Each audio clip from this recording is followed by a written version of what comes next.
Now, besides parents, were there any other visitors that came to you when you were at the Crossroads School?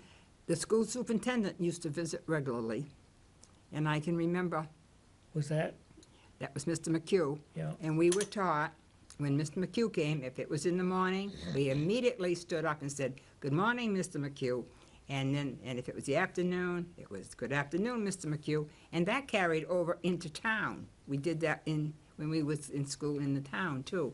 And the superintendent came, oh, I can't remember just how often, but it seems if, to me, as I remember, he came quite often to check on what was being taught in each class, because there was nothing compared like there was today. When I went to Berwick High, there was only 86 in the whole high school.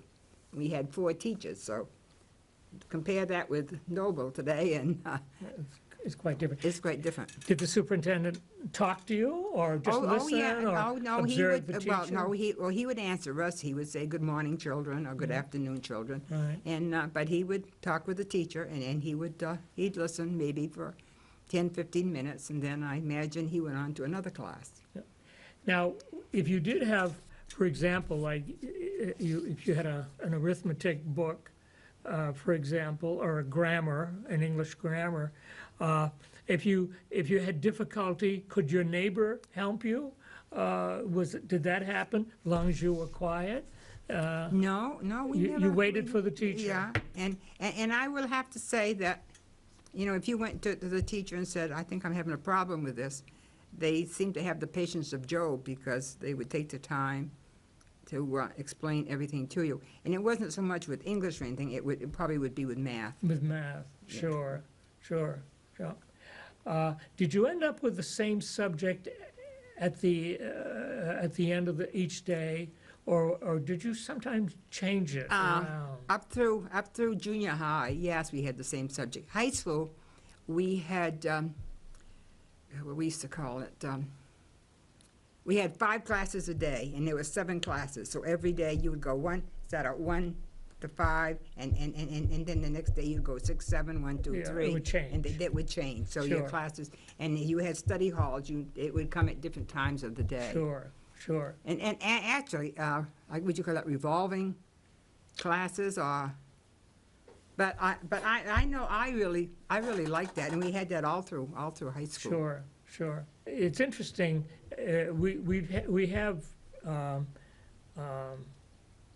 We still have one-room schoolhouses in Berwick, a few. Most of them have been don't exist anymore. But if you have a chance to look in one, you can see. Were there other incidences that you can remember in your experience in the one-room school? Well, I remember the hurricane of '38, and it was Mrs. Fall was a teacher. That was our last year there, I guess. And my brother Harry and Jimmy Malloy, and of course Jimmy was killed in Korea. They kept sneaking outdoors, and Mrs. Fall was very upset with those 2 kids, I'll tell you. But she managed them, don't worry. But that was because the wires were down, and there was a lot of problems, and she was rightly concerned. Yeah. I mean, I'm not sure I was as worried about those days as I think about it today. Now, you did or did not have electricity in the school? Oh no, we had no lights, whatever. All right. Crossroads School today is a home up almost directly across from where the library is. There's right one directly across, then the next home. That was moved into town and made into a home. The one in Blackberry Hill is a home down there also. Yes, yeah. And then the one on Pine Hill is a garage. Yes, and in that case, that used to be by the road, and the garage was moved back, and the front part of it was taken out in order to make a house for the garage. And I know, Brian, you and I went up the Long Swamp Road, and we went in the woods there. And we found the foundation. And found the foundation of the one-room school that was there. Yeah. And that was. And that was for that district. Yeah, and it was interesting because the great big slabs of granite, a sill there, and in the case of the crossroad, there was 2 steps of granite, and they're still sitting there in front of each door. And so it was interesting to see how many years it's been, and because granite does last forever. I don't know if there's any, I don't know of any other one. Well, again, the one on Rochester Street, Yeah. that survived, and And there was one on the Hubbard Road, and there was I don't know what the name of that road is, a road out through the woods there, and that was right on the corner. I remember of seeing that sitting there, and I don't know whatever happened to it. I've seen photographs of the one, there was one on Cranberry Meadow, Yes, there was one on Sawmill Hill. Sawmill Hill. And then on Wentworth Road, when you just turn down, I don't know how many feet, 200-300 feet, there was a one-room school that sat there Yeah. for Beaver Dam. And again, we need to keep in mind that these schools were all in one of those districts. Yeah. And Oh, there was one at Diamond Hill, too. Yes. And that was just before you went up the last big hill. It's set right in there on the right. yes, the Historical Society in its collection has graduation forms and exercises and so forth from these schools. But as I said, if you were ever looking at this map, this is an 1872 map of Berwick. It's an original, and it'll show you where the different schoolhouses are. And I'm assuming there was one on Little River, but I'm not sure There where was it one. was. Yes, I don't know. There was one, Right, but I'm not sure I know where it is I have no either. idea where it was. And when I was very young, I knew a lady who taught there when she was young. And But the one on Cranberry Meadow Road, that was just above Cemetery Road, and it sat in there, and I think that burnt. Because I remember it sat there for a number of years, and when we were kids, we used to go up and visit it once in a while. I mean, it wasn't being a school anymore either, but Okay. that was a little red school. I want to thank you for your time, and thank you for taking an interest and cooperating and helping us out here. So thank you.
Little did you know.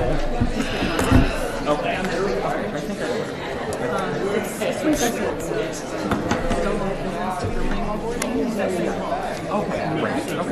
Okay. Thank you so much, Estrita. You're so fancy. Well, looks like I might be done. I can get my literal quadruple then with we don't have any.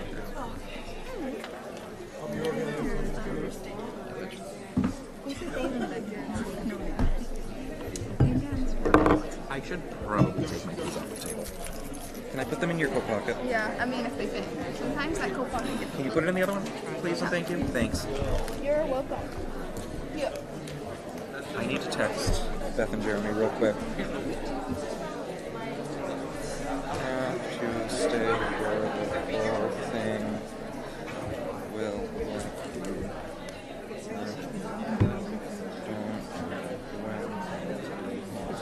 If we both get exhausted, I'll just duck out and figure it out tomorrow. I prefer to sleep after, but if you need to go home, then I'll bring you home. No, I don't care. I mean, we can buy. Can we stand for the pledge, please?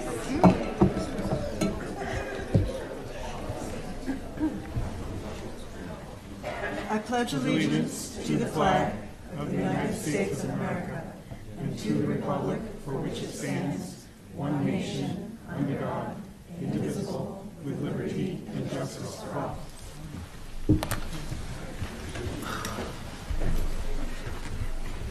Okay, we're going to start with the public input statement from the Vice Chair. The first public input session is a 15-minute session with each person having no longer than 3 minutes in which to make a statement. A second public input session may be held at the end of the meeting if allowed by the board chair. The speaker will give his or her name, address, and reason for speaking. Public input is designated for district residents. The board chair may grant non-residents the opportunity to address the board. Statements concerning subject matter that falls under the law regarding executive sessions cannot be made during public input. For example, matters involving personnel. Is there any public input?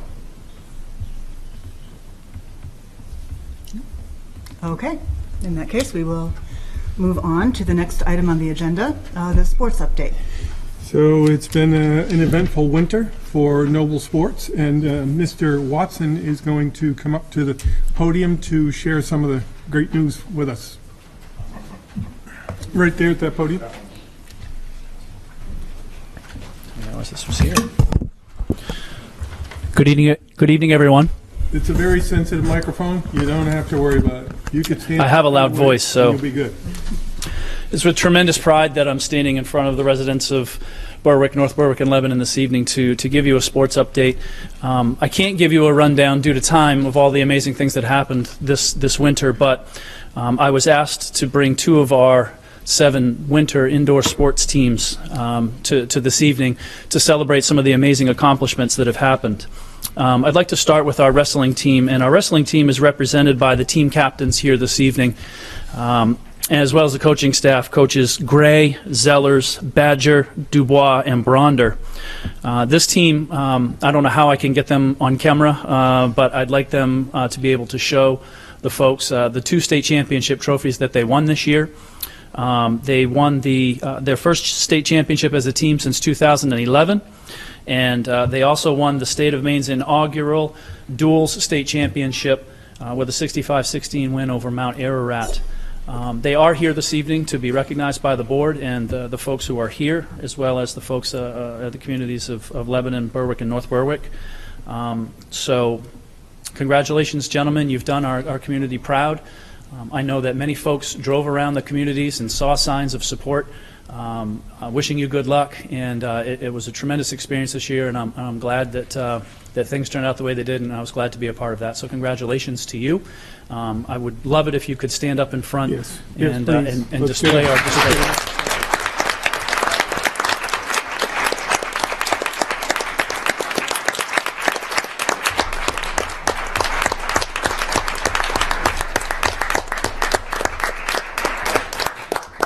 Just a quick word is We'd like to thank the community, obviously, for the support, and also the fire departments of both Berwick and North Berwick, and the police departments for our nice parade that we had from Sanford. It was really great, and we'd like to thank all of, again, the community for all the support, and we hope to bring another one back next year.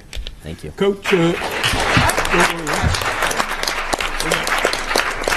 you had some athletes who earned some, beyond the team accolades, you had some athletes who collected some individual accolades. Would you mind sharing those with us? Correct. Yeah, we had 4 individual state champions this year. Derek Cody at 113 pounds. Derek, where are you?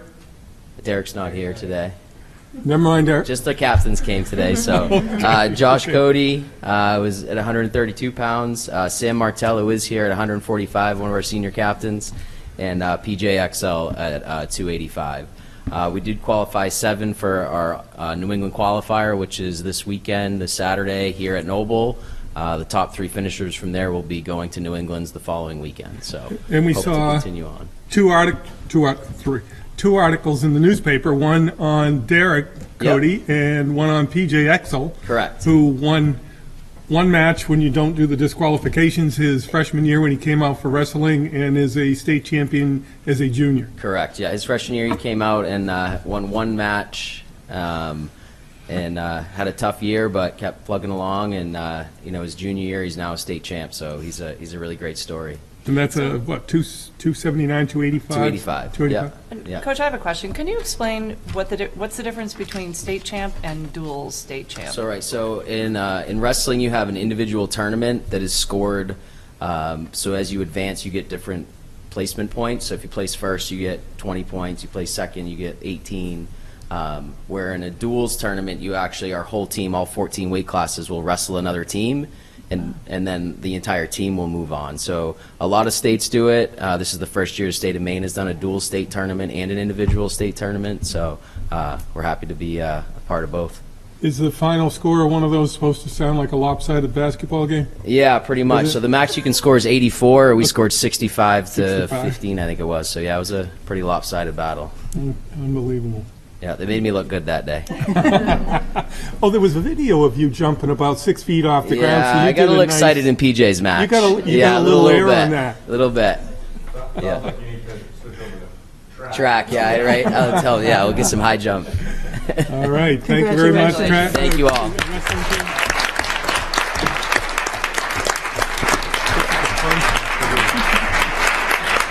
It's so important to celebrate these opportunities when they come around. State championships are hard to come by, and this group was phenomenal in their efforts this year. So really appreciate them being here and being recognized. What wasn't said is we do have 7 athletes that are going to be participating in that New England qualifier. That does take place right here at Noble High School. We're very proud to have this MPA event here. That'll be an all-day event on Saturday here, the 29th. First match is supposed to go off at 9:30. We'd love to have your support here.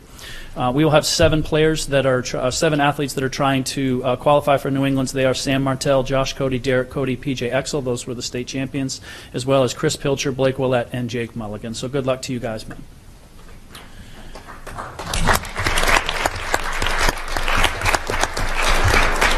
Next up, I'd like to recognize the indoor track team who is here en masse this evening. Thank you so much for your support. Coaches Lawrence, Stoll, Blindo, Jones, McAuliffe, and Matucci.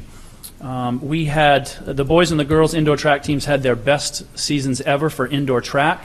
And I'd like to mention some of the important things that happened with them, and I'll have them come up in just a moment after I read these things off. We had 11 athletes with a podium finish at the state tournament, which took place at USM on Martin Luther King Day, February 17th. Those athletes were C.J. Nicely with a 6th place finish in the shot put, Bailey Sear with a 6th place finish in the 55 hurdles, Connor DeCourt with a 6th place finish in the 400 meter, Matt Gorman with a 5th place finish in the triple jump, Megan Lawrence with a 5th place finish in the mile, Emma McLaughlin with a 4th place finish in the 55 meter hurdles, Natalie Randall with a 3rd place finish in the triple jump, JT Chason with a 3rd place finish in the 55 meter hurdles, Tessa Sear with a 2nd place finish in the high jump, Owen Podolik with a 3rd place finish in the 200 meter, and Owen Podolik was our state champion, the fastest kid in the state in the 55 meter dash with a 6.50. In addition to those 11 podium finishes, which is really a tremendous accomplishment with our program, we had 3, 6, 9, we had 10 school records. Correct me if I'm wrong. 10 school records broken? 9 school records broken. I'd like to list those off too, and then I would like to invite our track team up for their recognition. So we have school records in the junior and senior 55-meter hurdles by J.T. Chason, the 55-meter by Owen Podolak, the senior triple jump, Matt Gorman, school record, the junior 55-meter, Ali Ganurk, Melissa Pass in the junior 800, the senior 200, Natalie Randall is in a tie for the school record. Senior high jump, Tessa Sear broke the school record, and senior triple jump, Natalie Randall as well. So you hear a lot of the same names, but you hear some different names too. And then in the open 4x200 meter relay, Ali Ganurk, Natalie Randall, Emma McLaughlin, and Sophia DiCarlo. Those athletes had an amazing season. And I say amazing, they practice in hallways, in cafeterias, in classrooms, in half gymnasiums, and they compete against schools that have indoor tracks or have access to those facilities. And to come away with 11 podium finishes against some of the better teams with better facilities in the state is just a testament to what our coaches do and what our athletes do every day. You guys had an amazing season. I'd like you to come up and be recognized. Well, please. I'm wondering if we can just have the Pan camera out. pan that way, so.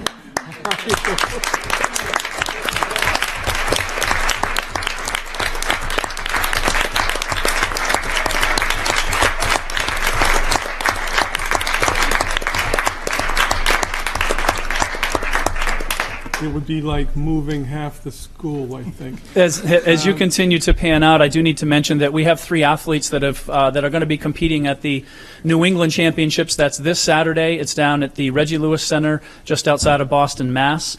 Those 3 athletes are J.T. Chason, Owen Podolak, and Tessa Sear. They're going to be competing down there this weekend against the best athletes in New England. So I wish you guys luck.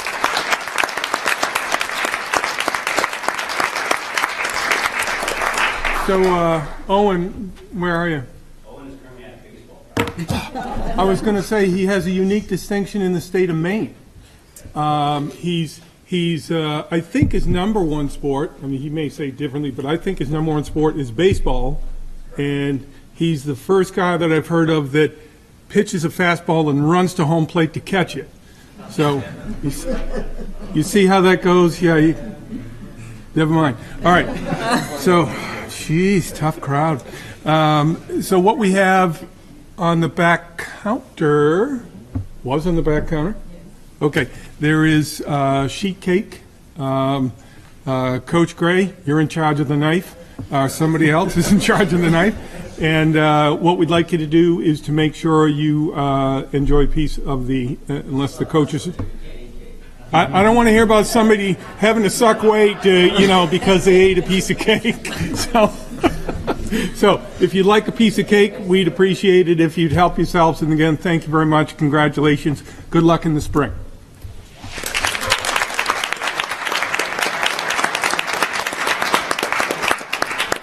Just want to thank the members of the school board for this opportunity to show off all the great things that are going on in our sports. This is just a small portion of some of the things that are going on.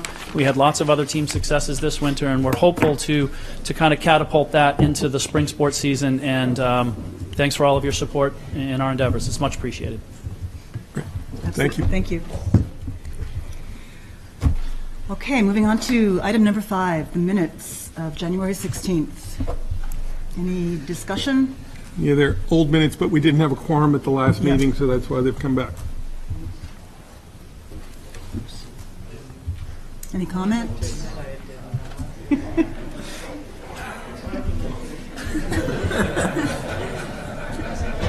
Okay, so Joanne motioned to accept.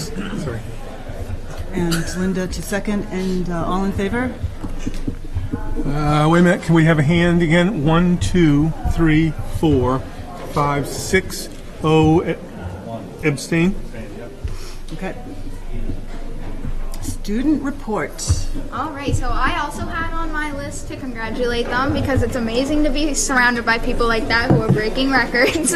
Also, the boys basketball won the Sportsmanship Award for the 2nd year in a row. They're accepting that in Portland on Saturday, I think at 3 p.m. I just think it's really great to be surrounded, especially as we're seniors, with so many people who are doing great things, moving on to different teams, doing different games up in like Husson University. I've heard so many great things going on for the senior sport athletes. Girls also win? Yeah, girls and boys. Did you say girls too? I didn't know girls did. I have girls- only I heard think of the the girls boys, also but that did. is great for the girls too. I will probably be seeing that being accepted as well. But also for our school and seniors, we have a 3v3 this weekend, and there's teams I've heard of like adults, kids from the school, and we're coming out to support our senior class. We're bringing in donations, food. And then at the same time, Chipotle is also having some of their profits. I don't know the exact amount, but it's also supporting our senior class. So we've got a lot of good things going on right now. I want to focus on some more things. National Honor Society letters are being sent out to those that are eligible. I heard this morning from Ms. Strange that there's about 150 applicants, so it's another huge pool of kids eligible. Same with, I don't know if you've seen around the school, usually in March we do this positivity thing, put up sticky notes and leave nice letters. We're doing that again. We're actually going to try to change it a little bit, so we're working that out with the Wellness Club, which was just started this year, doing inspirational quotes, and maybe things that kids want to do for their future, and we're going to plan on hanging that up somewhere. But for the most part, everything's going good. Everyone's settling into second semester and excited for the events for each class. Excellent, thank you. All right. Well, now we have the budget presentation workshop. So the first part is the superintendent's presentation on the budget. So I'll pass out some paperwork here. I'm going to pass those that way. I'm going to pass these this way. I'm going to pass some out that way.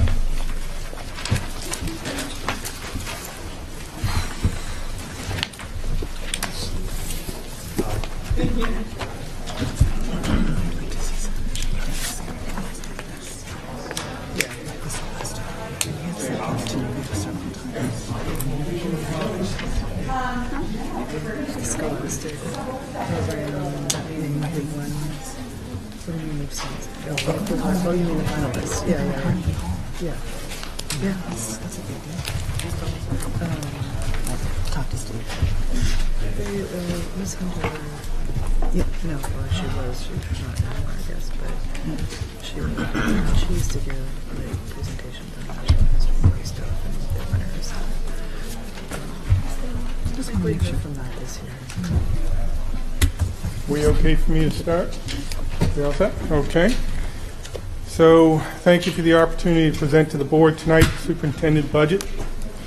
You have the initial primary, what we would refer to as draft one, in front of you today with your binders.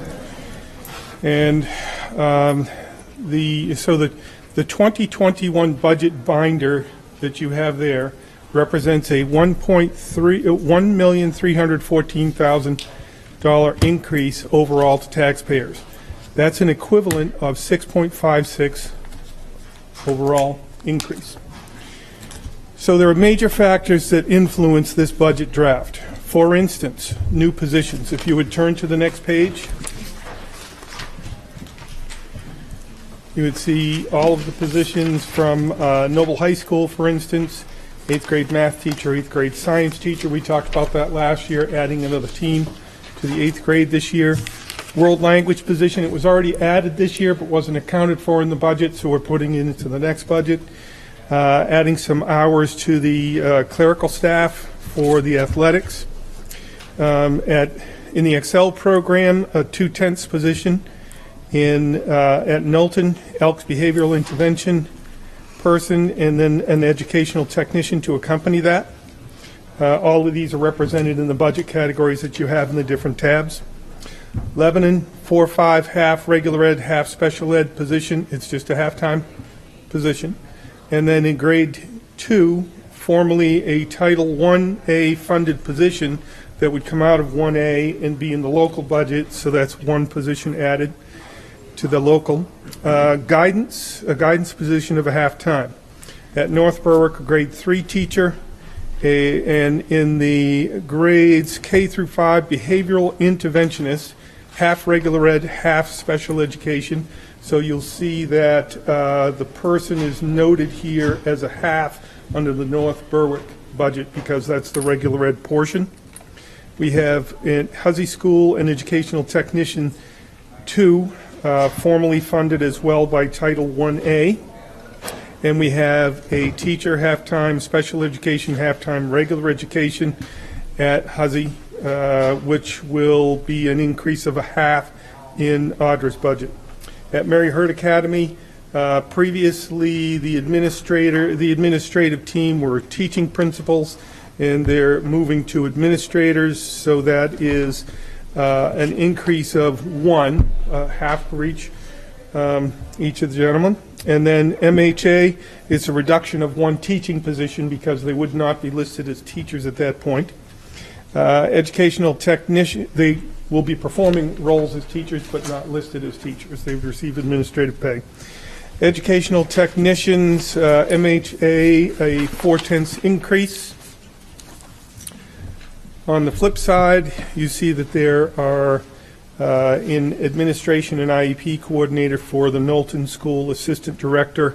That LE stands for local entitlement. That's the federal grant money that the federal government decides based on your population of students who qualify for special education. Here is the amount your local district is entitled to. So it's kind of a little bit of a confusing title to call that local entitlement from federal grants. That is not in the district budget currently, so we need to add that into the district where it was under local entitlement. Teachers, you can see behavioral interventionist. There's a retirement occurring at NBES, so that is a reduction of 1. Knowlton halftime and 0.5 IEP coordinator. Is that a coordinator or IEP Michelle? Yes. The coordinator position. Oh, Susan. The coordinator position is going away, and it will become a full-time teaching position. So coordinator position is going away. It would become a full-time teaching position. And but it's only an additional half. Got it. The person who's currently Half and half, yes. And then grade 4 and 5 in Lebanon, a half and half person will move to a half-time at the grade 4-5. And then school psychologist in the local entitlement in this year, 6/10 of that will come out of local entitlement into our budget. It's part of the annual, I'm just going to say it's like a dance that Susan Macri has to do to balance the local entitlement and the local funds. And then also school psychologist not being replaced, so that's a loss of a 0.8 there. At the transportation department, the garage, 1 special education driver, 2 regular education drivers, so 3 total.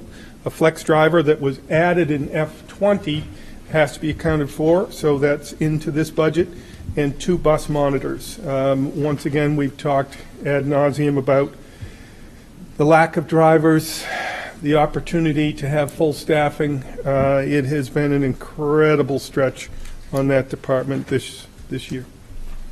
Teaching and learning, that is Shannon Swiger's department, a K-5 math coach for the elementary buildings to circulate through the elementary schools. That's 1 full position to support the Eureka Math.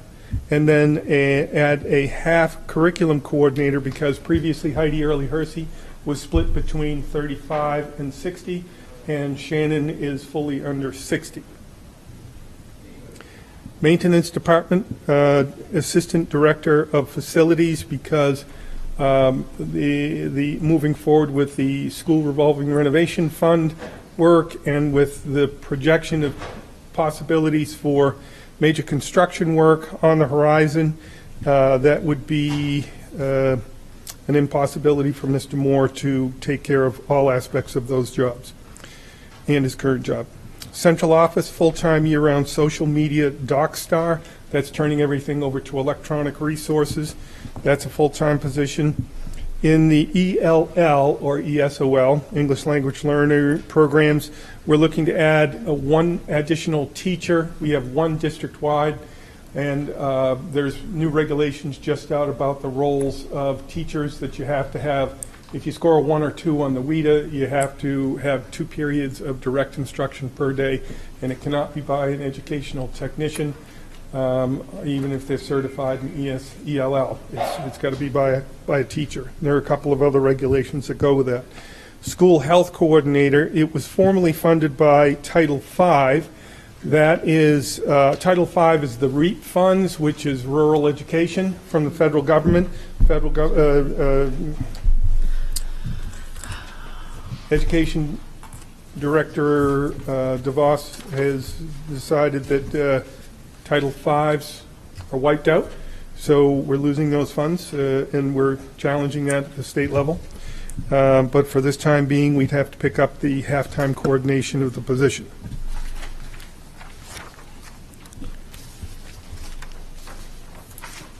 State subsidy.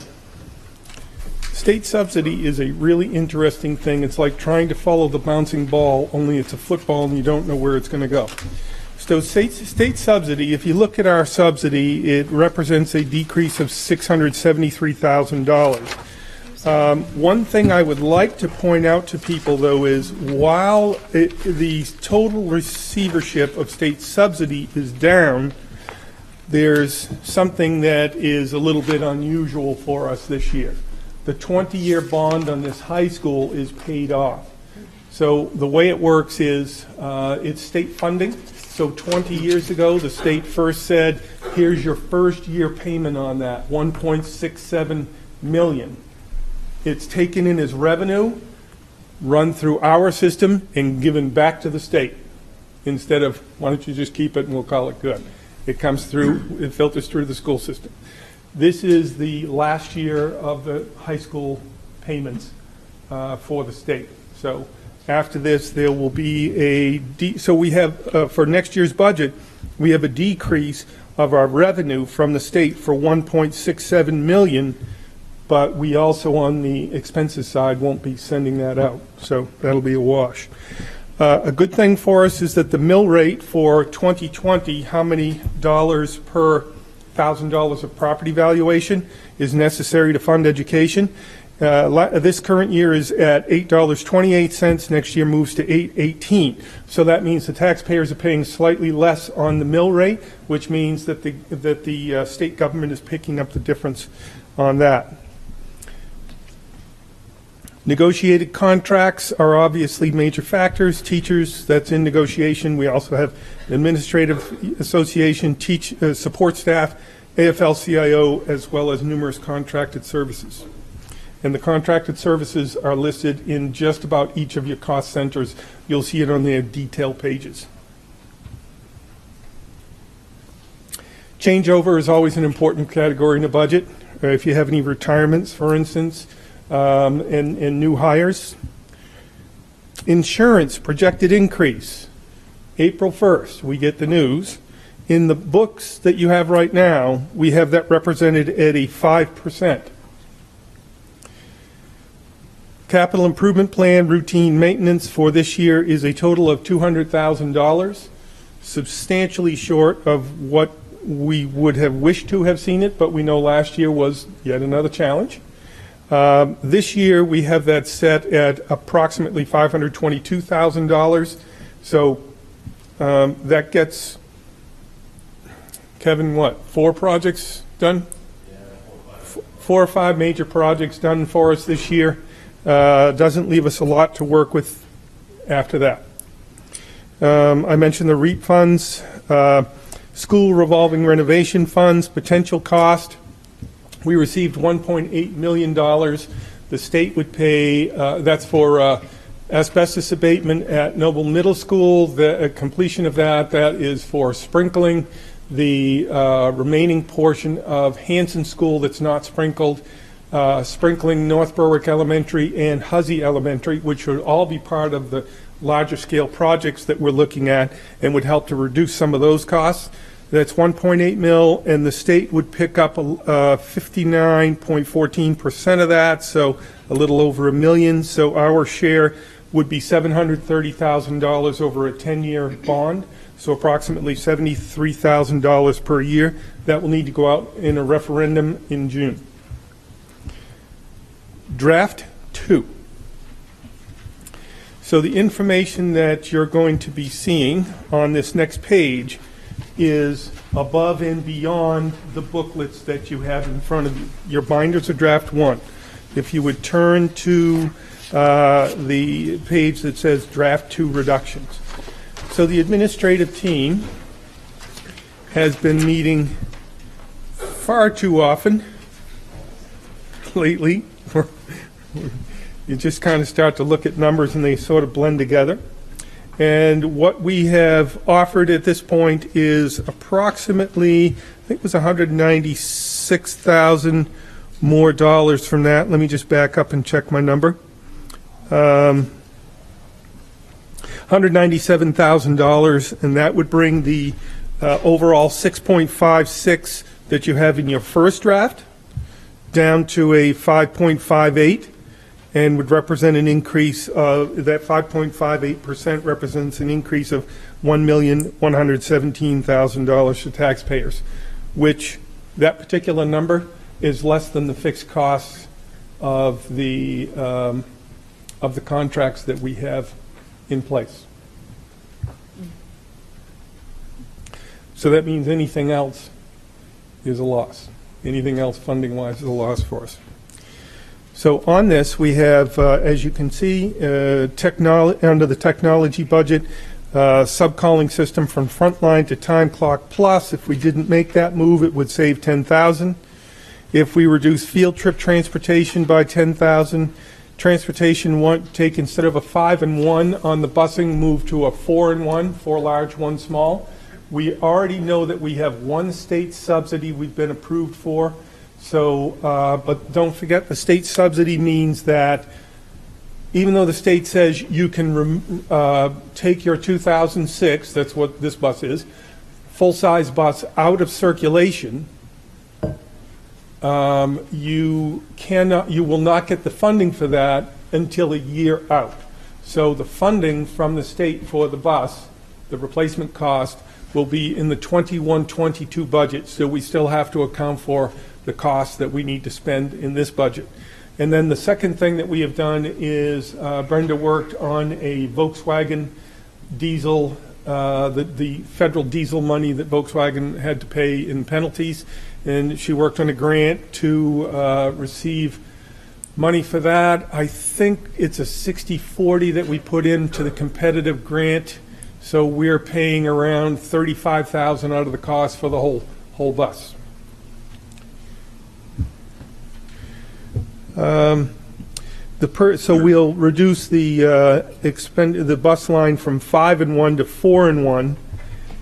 And I think that's a really good move, because if we do 6 buses this year, what's going to happen in 10 years, 11 years? They're going to need to do 6 buses in a year. Transportation, purchased bus repairs. It's we're looking at the money that we have in there, Denise. I think it's, for some reason, I think it's around $75,000, and we've been tracking what the totals are year to year, how much we've been spending. So we felt that we would be okay if we reduced that by $20,000, particularly because the board has been great about improving our replacement cycle. How am I doing, Denise? Okay. Mary Hurd Academy, supplies, professional development, down $8,000, remove $8,000 for that. It's going to local entitlement. Oh, I'm sorry. Good. So we're shifting those funds over to local entitlement. And then also under Mary Hurd Academy, there's a fund in there for contracted services, but we have not in the last 2 years required the use of that contracted service, so we're taking that out of the budget in the hopes we will not need the contracted services in a third year. All cost centers, the medical premiums, taking a risk here. This is taking a deep dive into the shallow end. So we're at 5% right now in your first draft binders, and we're talking about moving to 3%, which would put us at a decrease of $100,000 in the medical premiums. That's tight. That's where Denise does a great job watching a couple of resources, whether it's our high yield claims or our loss ratios and so forth. So when she tracks those, she's been able to give us pretty darn good guesses year to year, except for that first year when we got that 13% when they went to one-off ratings instead of group ratings. So we feel that that's a little on the tenuous side. Noble Middle School has 2 retirements and replacements with, so there'll be unfilled positions. So we're going to estimate that it could be, you don't really know there either because of experience of people and benefits that somebody may or may not take. And we don't try to handcuff people by saying you can only do this or that person. So we're going to anticipate approximately a $23,000 savings in that line.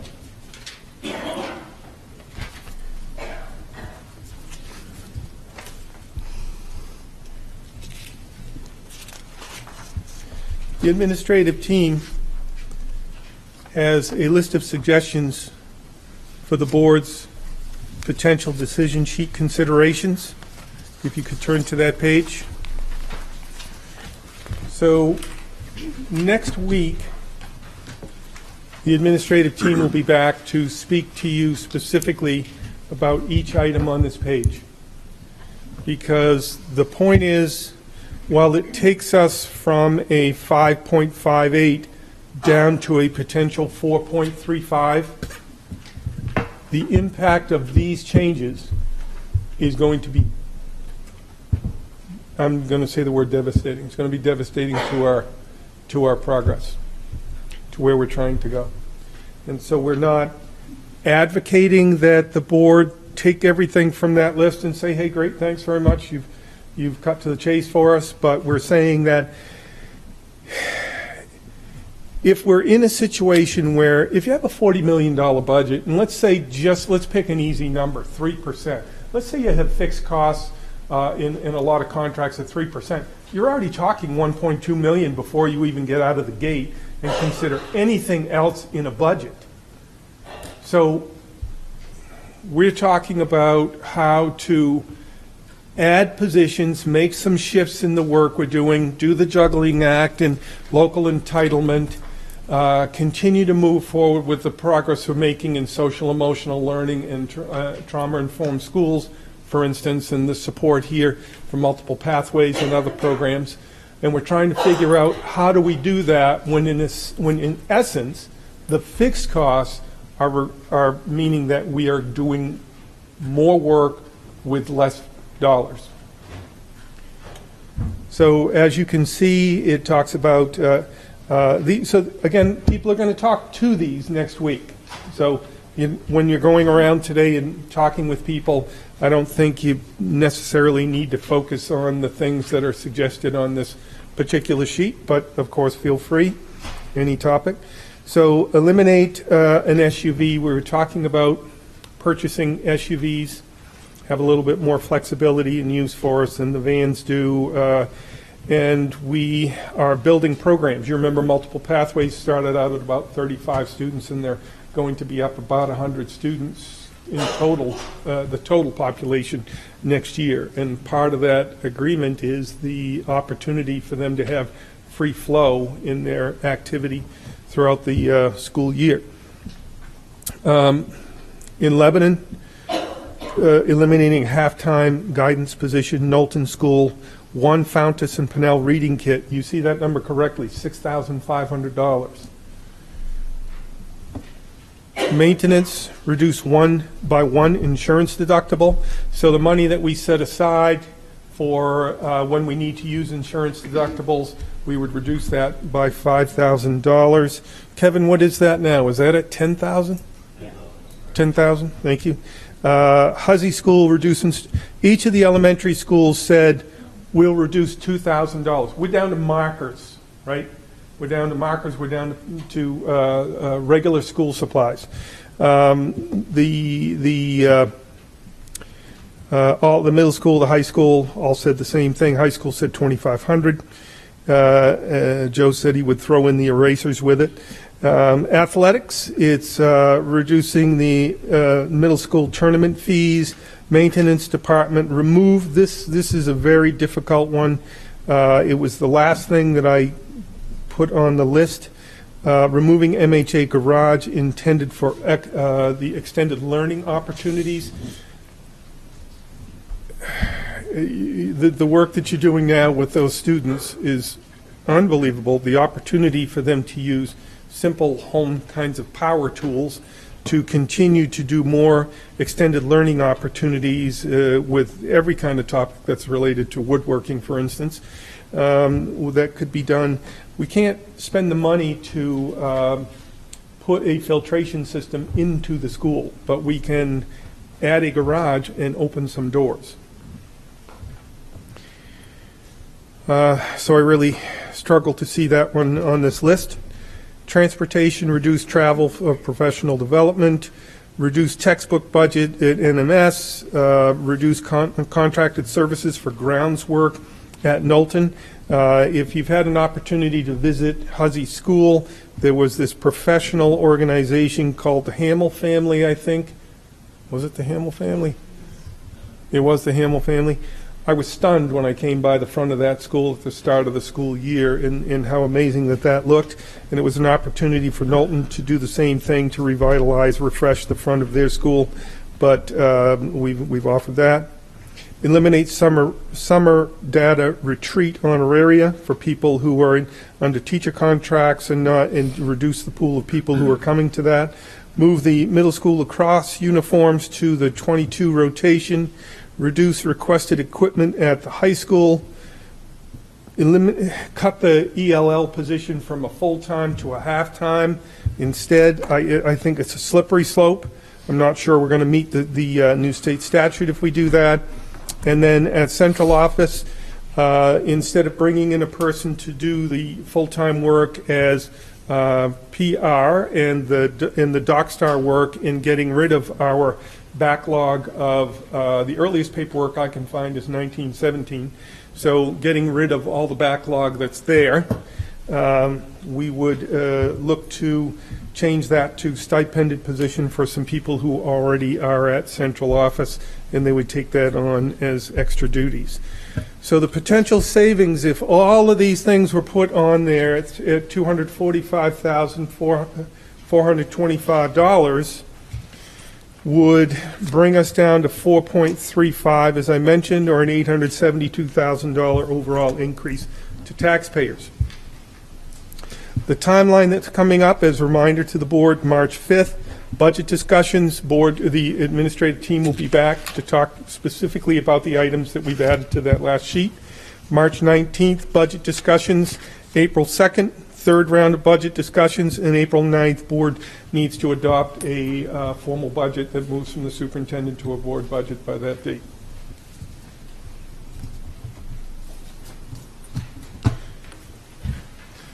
I know that was fast, but you have the resources. Those go into tab 29 in your notebook. What we would like to do now is, Terry, I almost moved away. See, I stayed right here. We would like to take a break from the formal board meeting and move to a workshop session that we've conducted for the past couple of years anyways, I believe. I'm looking at Abby. She's going, Abby and Adina and Spencer and Andrew are going, yeah, whatever you say. Yeah. Why are you the first four people I saw? We'd like to take a break, go into a workshop mode. What we did for a shift is somebody might have a question. Like somebody might say to Adina, you got a 0.2 addition in an Excel. Is that really going to cover your need? Or why do you need that? Maybe one person has that question. So instead of taking each person here listening to the same questions or listening to the same answer, everybody at the same time, what we do instead is the administrative team will spread out around here. Please feel free to, if you don't know some people, also shake a hand and say hello. Or if you're worried about the flu, tap an elbow, let's go. And move to a location where you can ask them some specific questions about their budgets. They are prepared for those questions tonight. If there's anything that comes across that they look at and say, boy, that's a curveball, we've got next week. We can bring you back whatever you need. Also, I would remind the board that we have electronic opportunities. If you have questions, feel free to email the administrator directly with the question. We've used a Google Doc in the past and tried to follow the flow of that. It gets a little cumbersome. Any questions? All right, so Terry, we're going to take, and Maureen, we're going to take a break for, what is it, 25, 30 minutes, maybe, depending on what you need. And if folks could find a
Yeah, Thank so you all.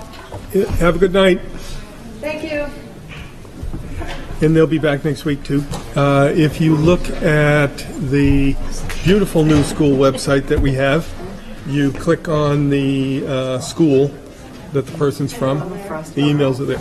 I like to leave the cake and eat the Yes. frosting. So under Volkswagen, as I've already talked about, we were approved for a bus. We cannot sell the old bus. It's got to be, the engine's got to be bored through, so that we won't gain the $2,000 there. But we have $35,600 we'll share in cost, while the state picks up $53,400. So that's my update on Volkswagen. Number 9, NBES PTO backpack donation. So Tracy Hallisey sent me a note saying that this was one I would have brought to a previous meeting, but I think we had something called weather. For the month of December, NBES's character trait was empathy. On December 13th, the NBES PTO assisted this work by sponsoring their holiday family event, A Night with Santa. Instead of charging admission, families donated money and collected food to support the MSAD 60 backpack program. That evening, the PTO was able to collect $329 in donations and would like to submit a check to this important community program. It's under $500, so you don't need to approve it, but I thought I would bring that forward so you knew that that had happened. Express our thanks to them. We shall. Okay. The next item is an update on the superintendent search, pretty much what I emailed everyone. The three of us on the committee are going to spend all of tomorrow doing interviews with the 6 quarterfinalists. And at the end of the day, we should, hopefully, if all things work out, have the 3 semifinalists to bring before the board. And we have a group of community. Yeah, we have about How many? 20? 20 people from the community, from each of the towns, from all the different levels, from administration all the way down sideways. Try to be as representative as possible of the town and the school communities for an advisory board on this process. And it will include our students as well. So once those 3 have been chosen, we will get that information to you, and then we'll be setting up community question-answer sessions.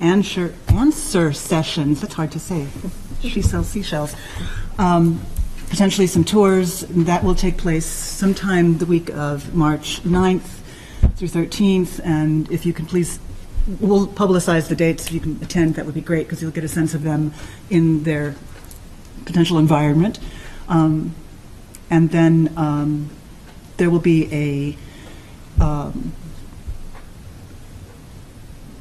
probably on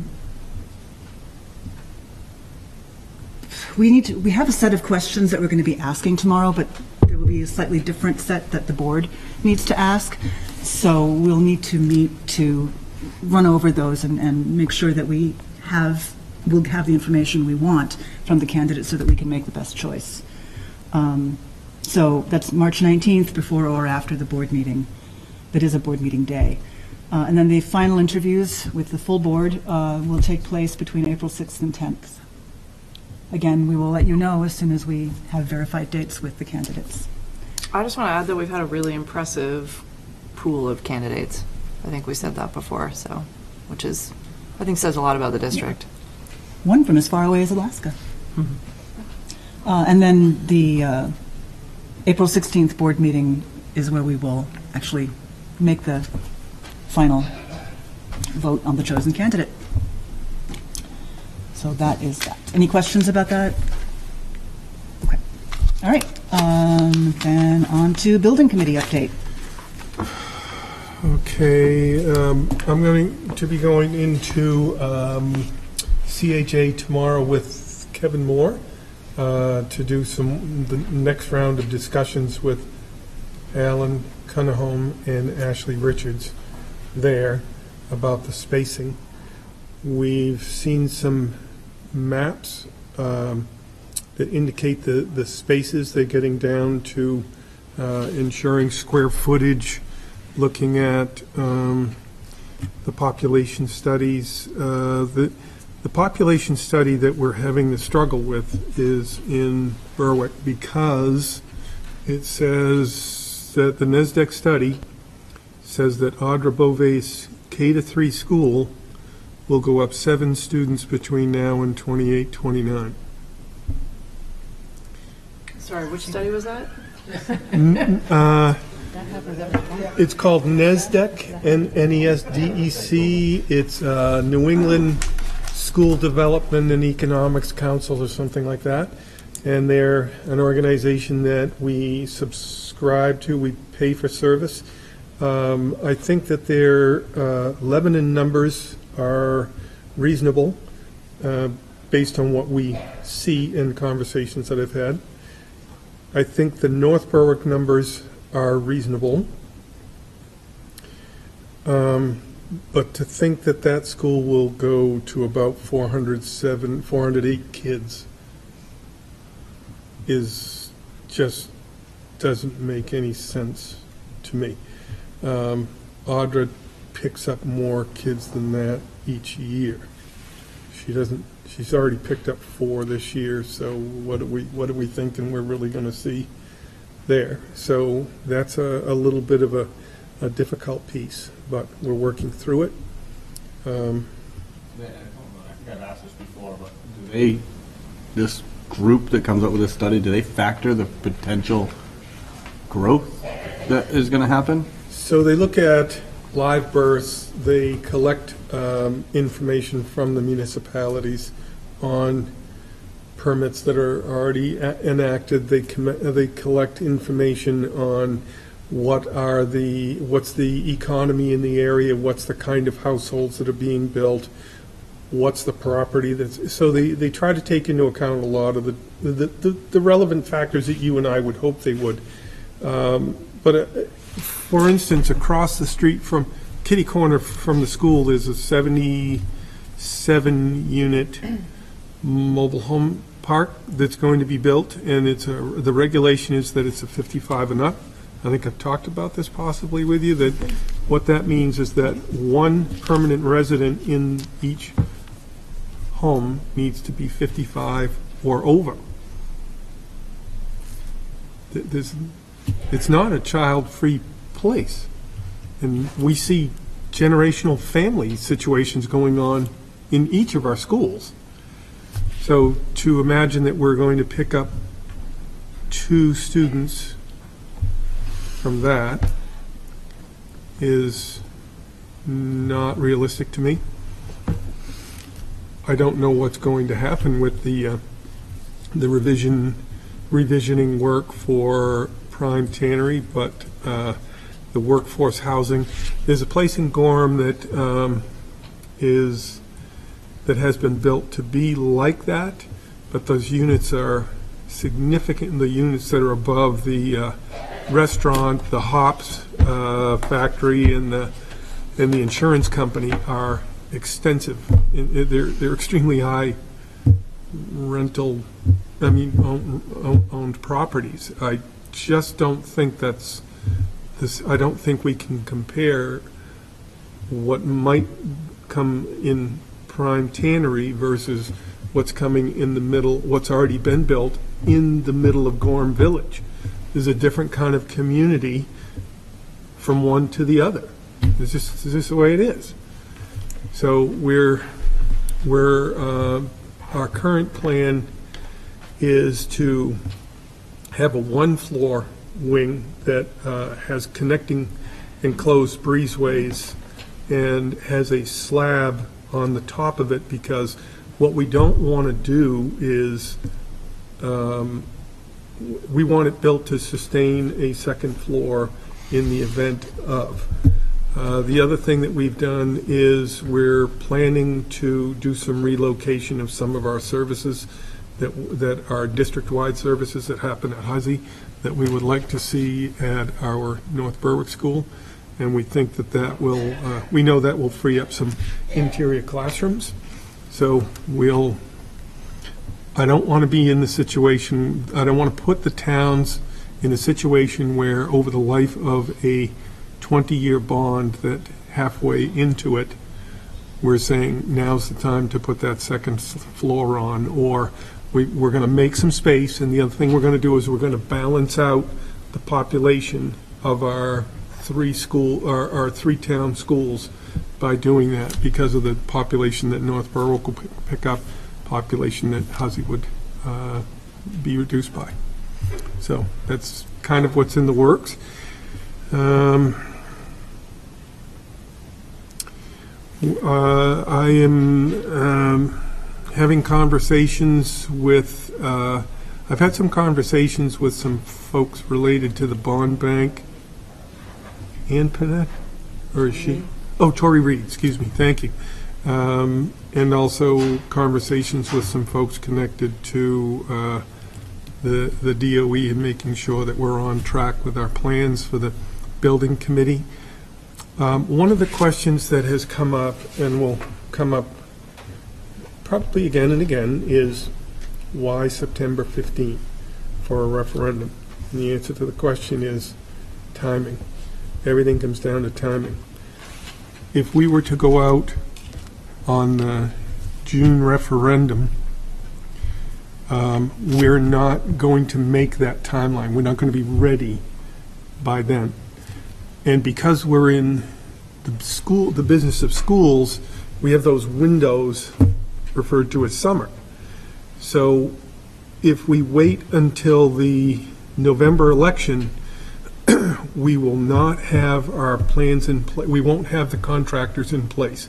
The whole timeline that you have to follow by the Bureau of Real Estate Management, it's too late for us. They'll already be booked in other projects. It's hard enough to find those organizations, let alone be late into the process. So those companies. So September, I've tracked that out with Alan Cunningham from CHA, and that will allow us the time we need to follow a reasonable process to get people on board and start work, should the referendum pass. If the referendum passes, we're in great shape to go. If the referendum for some reason did not pass, there is still money invested in this project, like $329,000, I think it is, through the A&E pieces, architect engineer pieces that we need to do, and we'll be on the hook for that. If the project passes, it's rolled into that, and all of those costs live outside of your budget in the bond stream. So you have your receipts and you submit them to the bond bank, and they reimburse you for those. There's one or two things at the Lebanon school that I need to get a time to sit down and chat with the Lebanon selectmen to talk about some things that are there that are town resources that we got to think about. How does that work? Because it can't be part of the bond package where there's three towns pay to help to relocate a certain item. I'm not talking the Martha Sawyer Library, so I don't want people to worry about that. Travis or who else? Lynn? No? Nancy. See? Nancy. Do this all the time. Okay. Do you have anything to add to that? No, not this time. Did we schedule another meeting after I left the last one? Yes, we did. I'll ask Jen to get the meeting date out. Perfect. Thank you. All right. Number 12, school revolving renovation fund results. So I think I covered some of that. 1.8 mil, 4 projects. We cover $730,000 over a 10-year bond. Since it's got to go for a bond, it's got to go out to a referendum. That will occur in the June referendum as a separate item from the school budget. Those have really high success rates. The state's going to contribute $1 million to do projects that probably $650,000 of that could come off the cost of the overall construction for the big projects. There's no wonder that there are things we need to do anyways. Sprinkle the buildings and take care of the asbestos abatement at the middle school, the sections that are left. Will we have a chance to write it in a way that kind of sells it? Mm-hmm. So what I have already done is met with Drummond Woodsum financial guru, Bill Stockmeyer. And he and I have worked with Alan to look at that time frame and sequence, and he's going to provide me sample language that has been used to overwhelming success. And yes, yep, and that meets any obstacles. So these projects that we got through the Revolving Renovation funds are projects that would have to be done anyways if we were able to get approval for the expansion or the remodeling of the 3 elementary schools. So set aside the asbestos abatement at the middle school. If those buildings are upgraded, the requirement today is that they're sprinkled. So we will need to do that no matter what. So we can have state assistance on that and have a 10-year bond and be in better shape. And then the other, Is it, 0% interest, yeah. and then the other aspect is phase 3 at the middle school. It doesn't cover all of phase 3 at the middle school, but it's a portion of the phase 3 plan that we've pushed off the last 2 years. Yeah, so the abatement would require a phase 3 to take 2 summers. Because you got to get that abatement done, work done, and whatever they happen to find at the same time. And there's one summer, and then the next summer is your revitalization of the cafeteria, music room, chorus room, locker rooms, and administrative wing and library, right? And we've had civil consultants do the costing, the conceptual work on that and the costing, and it's something that can be done in a couple of years, possibly through CIP, but that remains to be seen. It depends on how each budget year flows. You have like the school, people would say, hey, the high school is paid off, that's great. Yep, and the high school is also 20 years old. And the boilers, a 1968 boiler at the middle school was built differently than a 2000 boiler at the high school. Guess which one has a longer life? The one at his school than the ones that we have, right? Because the quality is a different level. Our 2 pumps that we had for our water flow and septic system here, we've had to replace both of those already. We've only ever replaced one time at the middle school. I guess what I'm trying to get at, though, is that this grant that we received is going to help us fulfill part of the phase 3 project that we've put off the last couple of years because of budget restraints. So we are trying to be proactive in getting these things done in other means. Yep. As well as on the tax dollars. Certainly. So the plan is turn over every stone that we can find to reduce the costs to the 3 towns for the work that needs to be done anyways.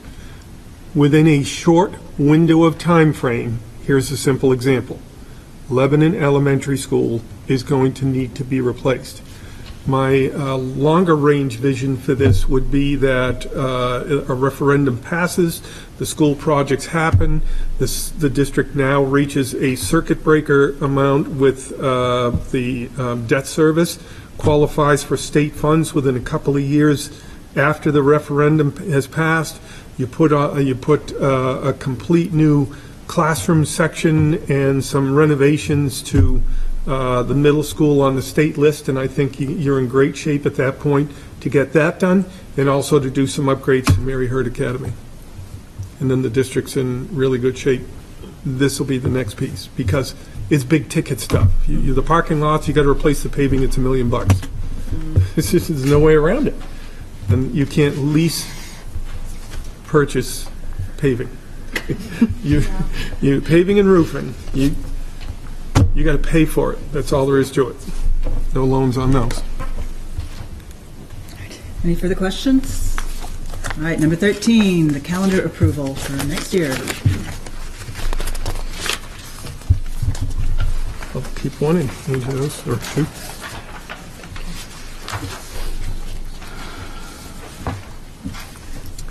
So the only change since the last, we've gone through all of this, we've submitted with SRTC, we're 6 days out of sync right now instead of 5. And the 1 day out of sync that pushes us over is Election Day in November on the 3rd. And we've asked the state for an exemption for that, given the fact that 2 of our schools are voting polls. And we believe that we'll do okay in getting that exemption. And that all 8 districts will be in sync. The change on here is just a minor adjustment. March 10 and 17 are the conferences for the middle school. So this current year, we haven't gotten those broken out on the right dates, but we're on track. I think everything else is exactly as you've seen it. Steve, for this year, where are we on snow days right now? 7. Jeez. Today was raining, so. Well, that is just, if you're in southern Maine, you luck out today. That's all there is to it. Northern Maine, not so much, although it helps the industries. So what I would be looking for tonight is a motion and a vote by the board on this particular draft. The association has had an opportunity to look at this and meet and consult. Just as, before I guess we go to that, just a side question that I keep frequently receiving on an almost daily basis when I run into somebody is these professional development days on Thursdays are a real pain in the rear end to a lot of these parents. Is that, I know that, what's the effect of that if we were to get rid of them in our school calendar? There's a couple ideas that I have, but I want to see if they're true. Every district in the state is currently required by state statute to have certain work that occurs. For instance, right now, there's still student learning, SLO, student learning objectives, or similar language in there. There are professional learning communities or other language where teachers are being held accountable to the final result of an MEA test score. They're being held accountable to local assessment scores as well. Held accountable can be a positive term when things are going great, and not so much when things aren't going so well. But there's a flux in the language in this argument in the state right now about that and what's going to happen in the future. I don't think we'll see much of a change, but the thing is that the curriculum that we are working on now, the Common Core is fairly well in place, but it's our opportunity for teachers to work together. It's the opportunity for them to meet regularly. There really aren't many professions that you could say don't have built-in clinical time to sit and look at student data and make current weekly decisions on what's going on with instruction. And that we want these classrooms that are all 4th grade teachers, we'd like them all to sit together with a special education teacher on that team and a global person on that team to be able to develop plans that are consistent with each other so that our kids are receiving the same kind of education no matter what school they go to. If we went back to, let's say, 11 times a year, which we had in 2012, I think the high school may have had, Deb, you can help me with this, or Mike, I think the high school may have had regular, frequent late starts, but at the elementary level, there was quite a disparity. It was like 11 times a year because who's going to watch the kids? And the disparity was creating quite a chasm in the level of work that we were able to accomplish from elementary to secondary. We use the time, for instance, to teach people the exact program of literacy that we want them to teach. What does guided reading look like in the classroom? How do you use the Fountas and Pinnell resources? when do we work on the proficiency standards, or you pick a topic, that's when we work on it. And the teachers also work on things that they are targeting, that they have brought to the table about their current students at that time. For instance, building assets, reducing risks happens then. You know, what if we went to the 1 day a month aspect? That would offset our match with SRTC, right? It really is not a, it would be out of sync with SRTC, but what we have is an agreement that even if we're out of sync, we transport students to their SRTC programs when they're supposed to be there. That certainly is not something that I could guarantee we could follow through on, because we currently do not have enough bus drivers as it is. So if there's a late start day, how am I getting some other kids some other place while the other buses are out? I'm not sure. I'm saying, what if we, instead of the late start, we did like when I was in school, there was no such thing as late start or early release. It was, you know, the third Friday of every month was a teacher's workshop day. And there was no school that day for the kids. So on and so forth. Okay, gotcha. So, Question, are the people that you're hearing from more on the younger with the younger kids? They're fast all over between But parents, like high school younger parents have kids, a problem with the older late starts? kids, and teachers. Okay. I'm hearing it from So all do different you groups. think that from those people that a whole day off is going to be easier?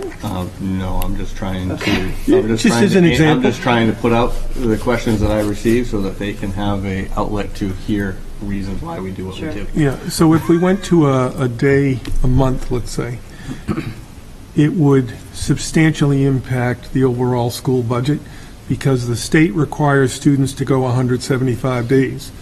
And that would mean that we would have, let's say, 10 teacher workshop days. We currently have in the budget the 5 that are, we have 5 plus 1 that's a flex day. We would have to add 4 days pay for, that would be approximately $500,000 to the budget. There's a good answer right there. So why I'm asking those questions, to get them out in the public, because And you'd have to get the Teachers Association to agree to add those additional. I think they'd be pretty good at agreeing to it. I don't think they'd have a problem with that. I'd be pretty good with it. I don't know, Deb, I don't know, what do you think? Would they still meet their requirement, though, if you had that? Which I mean, it requirement? sounds nice, I'm just We saying. would it's- still send the kids to, we would still say these are SRTC days, so we'd meet that requirement, but it's a little over 100, I think it's 109,000 the last time I looked at it, to see what a cost would be to have a teacher workshop day. Don't quote me on it, it's just a number that I recall for some reason. But it would be substantial cost, over 100,000 per day. And it would mean that this, because it would be periodic throughout the year, it would mean that the school year would go longer for students. And by the way, school year, please notice there's 6 snow days in for next year instead of 5. The heck with this. And we don't have to move graduation, That's good. right? Because last year we started with a later plan. They go a week later for graduation, but we get out of having to say to a student, there's a chance you got to come in on a Saturday, and we got to count on 85% or better. We need to vote on this?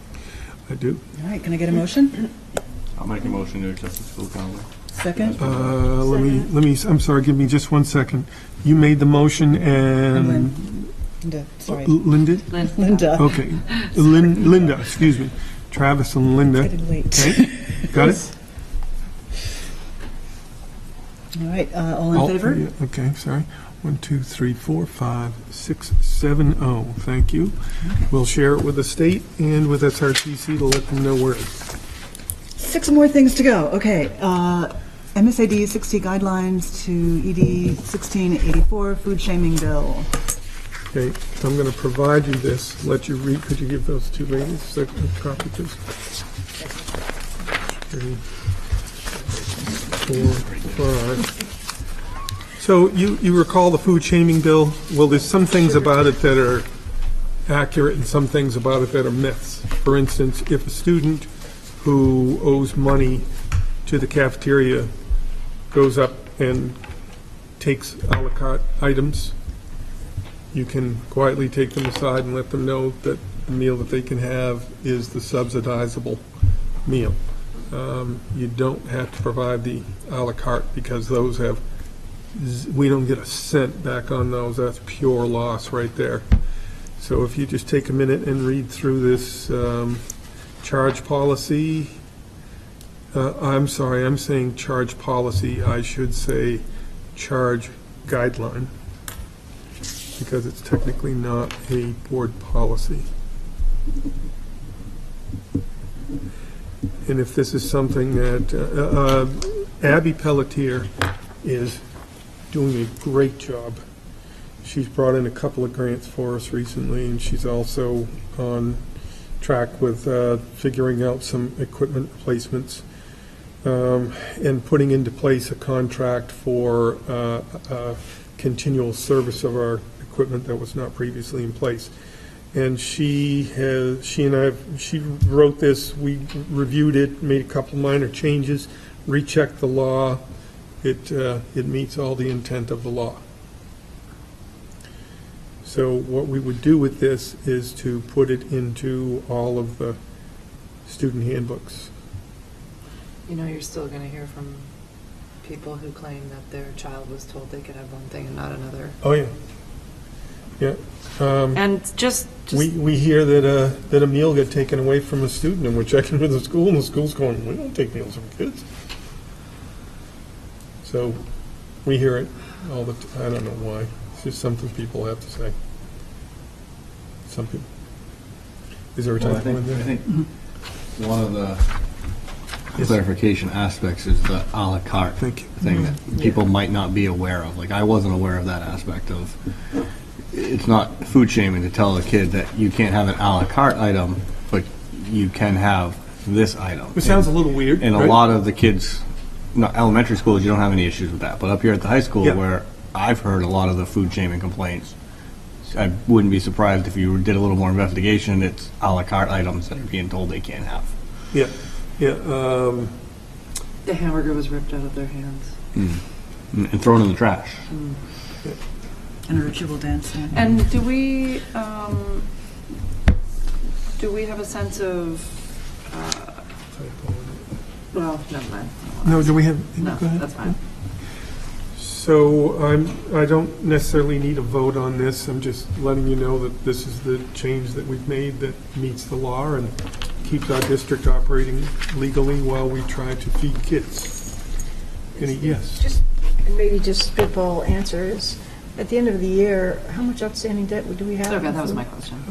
So And where is that going, and do we have a line item for that? Right. Because it was a lot last year. it was. So, I believe the amount of money we transferred last year was $7,627.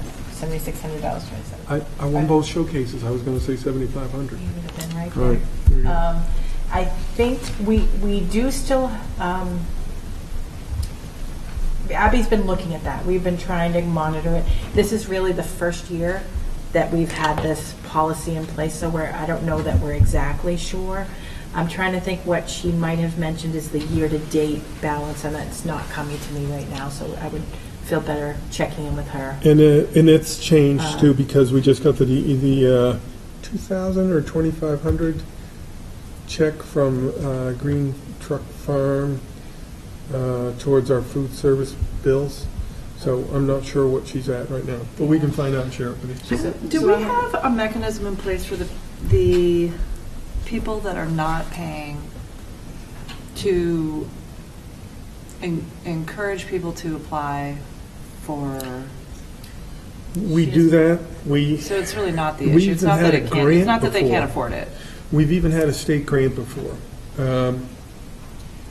that allowed us that paid for us to have a secretary stay overtime to make calls to homes and say, this is the form we need from you, we'll drop it off at your house, so forth, would you like some help filling it out? it didn't change our statistics. What was the last part of your question? Well, Abby said, I guess, the number of applications Oh, is higher yes. than ever.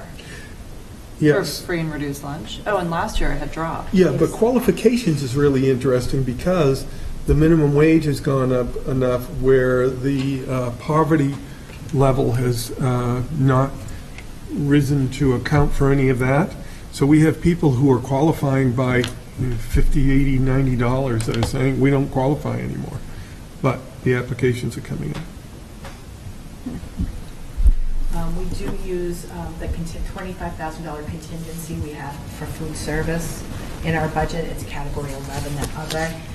That is what we use when the district has to reimburse the food service program. So it is built into the budget. It's also an emergency fund in case there's some equipment goes and they don't have the budget to replace it, some big something. So we've used that as dual purpose over the last couple of years. And you probably recall that the food service is its own standalone category starting this year. So it's voted on separately, and it always has to be zeroed out at the end of the year. Can't run a debt. All right, number 15, guidance for school board chairs and superintendents during public comment at school board meetings. Let me see, are there enough of those? Did I just give you that? I think so. So, Maine School Management has just released this guidance to public school boards because it's a hotbed topic around the state.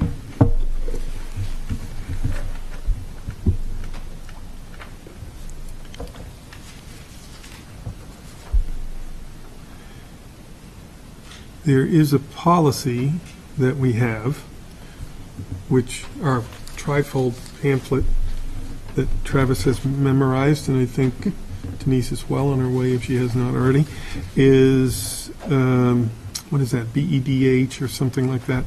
That quotes a lot of the same pieces that are in here, but there's a few different things, so it wouldn't directly replace it. The policy is actually fine as is, but this is just good reminder for the board on things. For instance, if the chair can declare a recess and call, if need be, the chair can declare a recess and call a halt to the meeting. Then you can just step outside. You can step outside and take a breather and say, are we on track with this? But you can actually do a little strategy. You can take a breather and everything's okay. Good to have. And then that piece, every once in a while we have the thing come up where somebody starts to talk about, you don't know what a citizen's going to talk about, when they start to mention, well, my son Tommy is not receiving this, and so you can't speak about that. That's a confidential matter. Or this particular administrator said this to me, and so you can't throw that's not what the purpose of public input is. It's not just a complaint pulpit against somebody's decision that somebody didn't like. Okay, and I think I was reading through the pamphlet earlier, and the language of the chair recognizing the speaker, and I think that might be a way to approach it, because what they're supposed to do is state their subject matter, and that is the moment where I can tell them, I'm sorry, I can't. This is not something that we can address at this venue. Right. Or whatever. Right.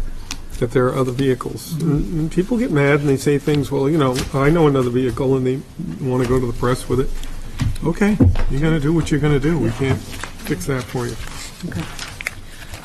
Okay. We are on to first readings. Yep, so we've got Joanne, I think it was 3 or 4, Joanne and Estrita, we've got 3 or 4 second readings in the queue, and then this last piece right here would be, it is a policy that we didn't know about it. I didn't know about it. Jen didn't know about it. Some other people didn't. And then I mentioned it to somebody by the name of the Duchess of Doubloons, and she said, yeah, the cash handling policy. I said, what cash handling policy? So it's another, and then I called Joanne and I said, hey, have you thrown out everything in the garage? But she couldn't find anything on it. So Jen went back and started reading in other old board minutes, and she went back to 2009 and found 3 citations of it, but she didn't find any, she didn't find any, it had passed, so it's already been to a first and a second reading, but there was no citation, there was no NEPN code with it, no citations, nothing else. So what I would like to do is put that on the agenda so that we can get the code attached to it in a second reading and the citations and cross-references. Sounds good. Do we need a vote on that? I don't think so. We don't. It's just notifying the public. First readings, just notify the public it's a topic. Okay. Employment. All right. So I open up this. Here's the title for you. I open up this email. I see happy news. It's from Becky Good. It's, oh, happy news. Good afternoon, Steve. I feel like Bill, her husband, and I have dotted all the I's and crossed the T's. It's my decision to retire this June. I was like, where's the happy news in this? So she said, I can remember starting this journey back in '84 as a young adult, living out her childhood dream of teaching kids to love being active. 36 years later, I feel that my dream has been fulfilled. I've loved all my years teaching in SAD 60 and have many fond memories. It is now time to begin a new chapter of my life, one which will include lots of time spent with grandkids and a great husband. Thanks for your support through the years. So I would need a motion on that. I'll make a motion. Steve, I gotta say something, Becky. I can't help myself. I know it's late, but Becky deserves it. Am I recognizing you? I'm Bill Good, Becky's husband. No. So Mike Roberts, from middle school. So fairly quickly, I am fortunate that part of my career involved Becky Good. I mean, half my career was at the high school. I didn't know who she was. I can't imagine a better educator. If you know her from her phys ed, what she does in the gymnasium with kids, it's top notch. If you know her from relationships with kids in terms of her team room, that she quietly sends out Sunday emails to all of her kids, she's incredible.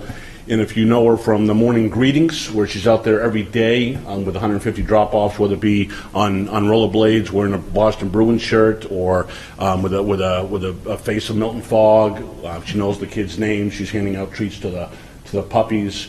And she also helps kids realize that you have met the requirement, even as something as volleyball, and here's how you get to the exceeds level when it comes to volleyball. And here's how we do vocab development when we're doing this unit. And this is how we take literacy and we go through this. And I'm going to care about each one of you. So her 36 years, and there's another gentleman coming up that I could also speak highly of. But the level of Miss Good, what she's done for our district and for our kids, whether it be the old junior high or what she does, she will be greatly missed. I can tell by my emotion. She's just top notch, and I just wanted to say that. So, that's it. Thank you. Thank you. I agree as well. Yeah. She was one of my gym teachers. Really? So was the next one. Yeah. And then she'll call you up. Sometimes she'll say, hey, we're doing this fitness challenge with kids. We want adults to lead these things. Come on out front. She's pulled us. And I said, yes. And I remember seeing Steve, Jerry Locke down there one time, and Milt and some others too. And she said, so what do you think, Steve? I said, well, I can come down on Thursday. She said, but we're done on Wednesday. I said, exactly. Thank you for that. I would need a Do we want to, okay, individually. motion. All right, I need a motion to accept this retirement. What do you, I'll make a motion to accept the resignation of regret. Former student. I'll second. all in favor? Thank you. Dave Sprague. Dave says, I've never done this before. What am I supposed to do? I said, you just did it. Where the heck is it? Oh, shoot. Yeah, Never honest, thought about him as having a first name. oh, here it is. Good evening. Good evening, sir. I hope this email finds you healthy and happy. Let me add to your smile. This is just to let you know that I will be joining you in retirement this June. I said, not a Sebago, but if there's an official way to do this, please let me know. I said, you've just done it. I've never done this before. Seeking fatherly advice. Thank you.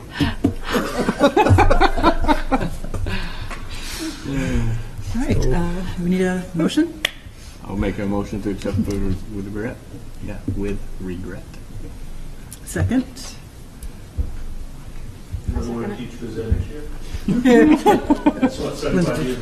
sorry? Linda. Linda, thank you. And all in favor?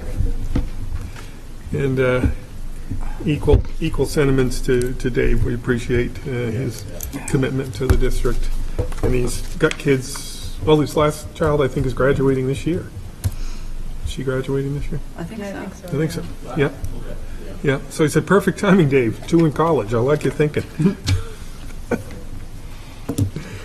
Next one, sorry, is Chrissy Rickard, who teaches over at Lebanon Elementary School, one of our fabulous first 5 years of teaching people. She's on the younger side of the experience rating, and she's just great. Chrissy is a new mom, and she has asked for a leave of absence to extend through the remainder of the school year. And she also said, which she didn't need to do, but she said, I want to assure you that I'm committed to our district and look forward to returning in the fall. So she would like to have some time to be mother.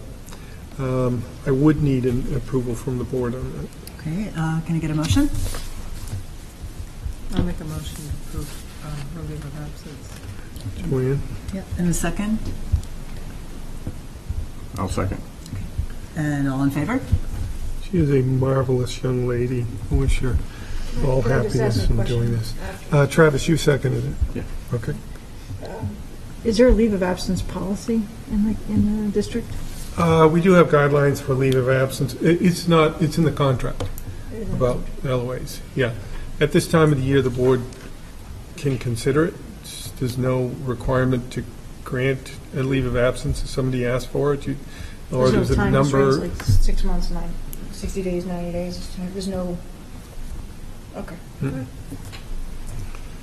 And Before you go to this next yes, one, did we get a resignation that goes in line with this next one?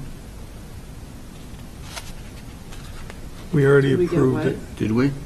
Yes, Marissa Berard, because Yes. your son's in her room. Yes, and I wanted to deny it. And we missed it?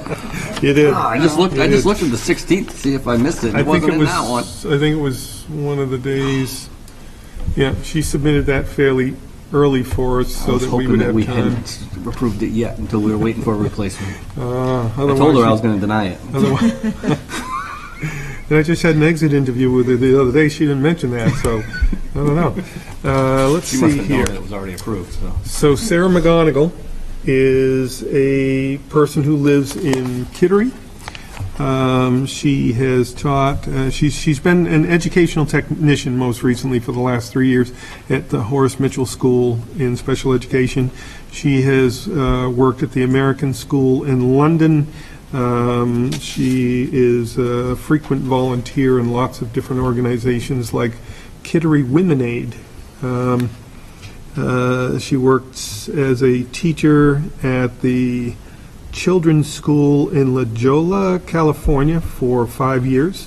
She was in Kinlichi boarding school, second grade teacher for 2 years in the Navajo Reservation in Arizona. I don't know too many people who can say that. And she's, I don't have the other piece. So she has 7, 8, 9 years of experience coming to us. She has a master's degree in education as well. So we feel it's one of those situations, you don't want to lose somebody at this point of a year and say, what's our pool going to look like? But you never know. Somebody comes along and says, hey, this would be my chance to get my foot in the door. And so she's our candidate that Audra is asking to move forward to you. Can I get a motion? I'll make the motion, but before I go, she has already started this week She's with a substitute. introductory wise, Yes. and my kid has spoken highly of her already. Although Miss Barada is a huge loss, and I do not support it. She just looks like she might fit in well with the class. Yeah, she I might will fit tell in you, well with the class. I have less fear of children getting lost with Ms. McGonigal.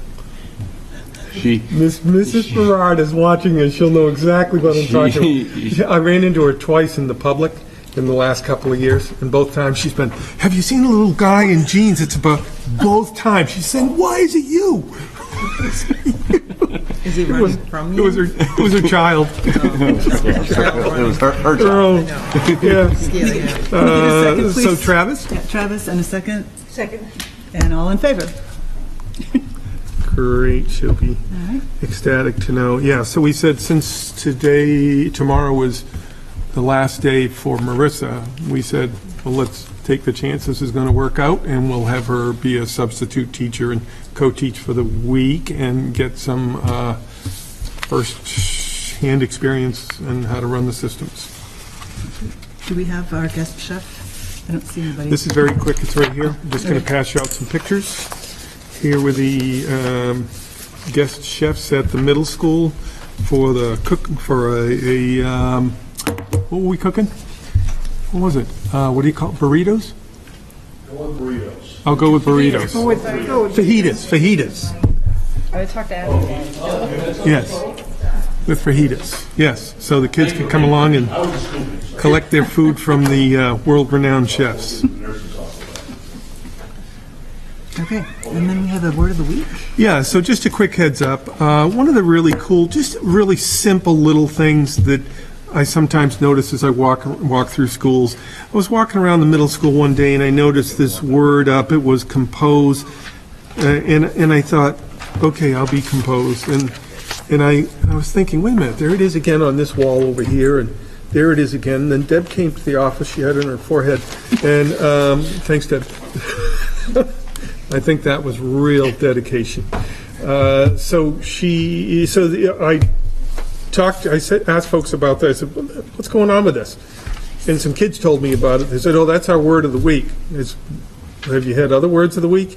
Yeah, we had elaborate. When was that? A couple of weeks ago. What's last week?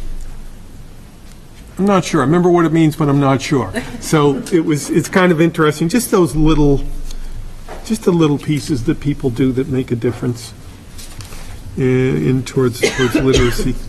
Okay. Oh, what's that? There's a contest. The kids catch their teacher or staff member using the word of the week. They go see the Zober, the speech therapist, and they're keeping tally little charts to see how many times staff are using the word of the week. Oh, see, you didn't tell me that. Now you're I guess I didn't ask the right question. All right. Berwick Comprehensive Planning? Oh, one more. Oh, one more. Where? Yeah. Teacher of the year. Is that on yours? No. Oh, because it's brand new for just tried to pass it around So and we- I gave it back to you. Oh, to me. Yeah, it just came over When here. with the I just sent pictures. it back over. Oh, the pic. Sorry. Where do you serve? At the middle school, they set up out in the cafeteria. Everything's all set up, ready to go. Oh, I saw the drop down, like you were in the garage. The wrestling mats are in behind that. Oh. That they pull out.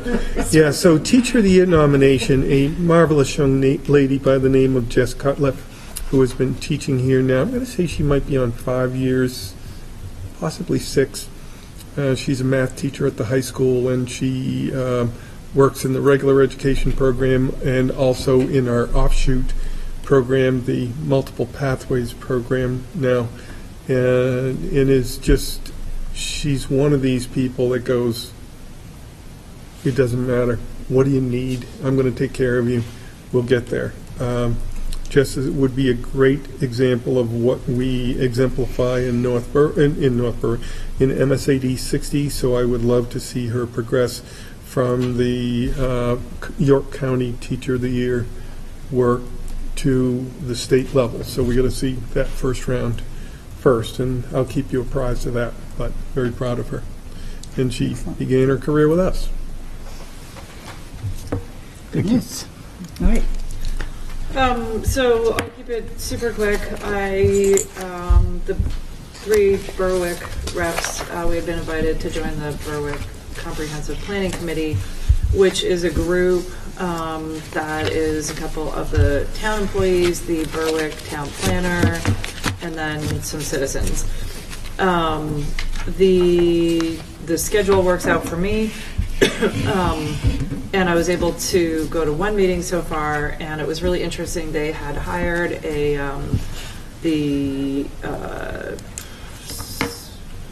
was a regional economic development group. I can't remember exactly which one. And so the meeting that I was at, he was presenting. Don't say NASDAQ. It was not. That's why I looked them up, actually. Okay. They had just pulled a lot of information, kind of sliced and diced census data.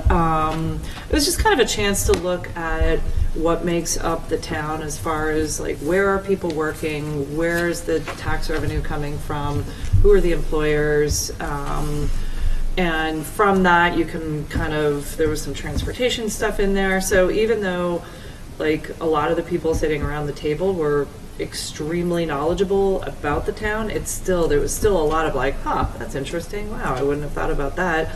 So it was just an interesting look at a small town, and and sort of figuring out, like, an example was the restaurant revenue, food service revenue, quadrupled 3 years ago, and we couldn't figure out why, and it was when they redid Cumbies, because that's where the majority of the food sales come from. So a lot of this is to sort of help support the development of the prime tanning area. So there was another meeting that was a lot of the same people, but not actually the committee, but it was with the new developers from, are they from Gorham? Westbrook? They're from Gorham. And just kind of a question and answer session. So they're really beginning the development of that downtown area. One of the things that came up sort of just as I was leaving was it sounded like there was some concern that there was a disconnect on the school board's understanding of the growth or potential growth of the town for school-age kids and what they feel like is going to happen. And I said, great, this is not the time, don't try to sell me on anything, but I said, let's maybe in the fall we can have, they could come and speak to the school board, the Lebanon group could come and speak to the school board, North Berwick, and we can all together hear straight from these 3 towns how they feel like the future is going to be developing, especially when it comes to school-age kids. So, so I think there is a lot that's happening in certainly the downtown area. A lot of it's retail and business, office space. There is certainly residential, but the majority of what they're looking to build is to bring business in to increase that tax base. That prime tanner. Yeah. And I kind of look at so we had, There's I some had a other meeting buildings with, as well, not just that downtown, that's part of the package. I had a meeting with James Bellissimo, very helpful in showing me some demographics and so forth and projections and things, and I understand that prime tannery area, tanning, might not be a site that we're going to generate a lot of kids from. I don't think it'll be a ton. But I think that some other areas of the town, that's where I have the conflict with the park right across from the school and the homes that are going up that I see that are being built that are 300,000 and 400,000 ranges, multiple bedrooms. Anyway, it was an interesting meeting. It wasn't a big group, but I would say everybody that was around the table just had an interesting perspective and certainly, a lot to contribute. So I look forward to sitting in on these meetings, and I think they were very happy to have somebody from the school board there, just that perspective. So yeah, it was very positive, and I won't update you every time we have a meeting, but I will if there's something interesting, especially when it comes to anything school related. Okay. It's all good stuff. And then I will also, just as a separate other, I think I'm probably going to be able to speak on behalf of Travis as well. But both of our kids just went to Costa Rica and had an absolutely outstanding trip. And I just want to give a big shout out to those teachers, because I don't know if it just happened to be the right group of teachers or if all of them are like this on school trips, but I think they were just absolutely outstanding, all of them. And they had a big group of kids, and it was a very diverse group of kids. Say that again? 30 kids? Yeah. The number I heard, somewhere around 30. I don't think it was, I think it might have been 30 with the teachers, but it was over 20 kids for sure. And it was definitely a diverse A very group of kids. diverse group, and as far as I can tell, it was just about the greatest week, and just a lot of good stuff, and I think that was all driven by those teachers. And I agree with your assessment, saying that it could likely be driven by the teachers, because when I had the opportunity to go to China with students in Yuhang or to Peru with Rosanna, great experiences for kids, well organized, really just fun people to be with, and they saw these people in a whole different light. Yeah. Anyway, it was kudos to them. All right, I would like to call for an adjournment. Do I get a motion? Somebody, anybody, can we go home? Motion to adjourn. You made the motion. Yes, second? Second. All in favor?